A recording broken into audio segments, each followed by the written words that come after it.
এ কি বাঁশির শব্দ কোথা থেকে আসতেছে? মনে হয় আইসক্রিম আলা এসেছে, ভালো করে শুনে দেখি তো।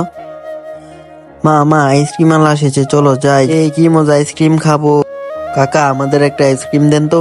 ওকে মা, একটু দাঁড়াও, দিচ্ছি। এই নাও মা। এই নে বাবা, এবার মজা করে আইসক্রিম খা যা।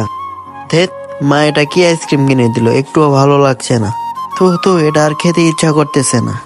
এবার আমার মাথায় একটা বুদ্ধি এসেছে, যাই। রাজু ভাই আইসক্রিম খাবা? দে খাই, তোর আইসক্রিম তো অনেক মজা। মা, রাজু ভাই আমার আইসক্রিম নিয়ে নিচ্ছে, ওই দেখো রাজু ভাই খাইতেছে। তার আগে তোমরা যদি ছবি দুটোকে ভালোবেসে থাকো তাহলে ভিডিওতে লাইক এবং চ্যানেলটি সাবস্ক্রাইব করে দাও। আর যদি লাইক সাবস্ক্রাইব না করো তাহলে ভেবে নিব ছবিটিকে একদমই ভালোবাসো না। একে নিয়ে আমি আর পারতেছি না বাবা, তোকে আমি আর একটা আইসক্রিম কিনে দিচ্ছি। এবার তো একটু থাম। তিনটা আইসক্রিম কিনে দাও। কাকা, আমাদের আরো তিনটা আইসক্রিম দেন তো। এই নাও মা, তোমাদের আইসক্রিম। যা বাবা, এবার তুই মজা করে খা। বাহ, এই আইসক্রিম গুলো অনেক মজা, অনেক সুস্বাদু। অনেক মজা।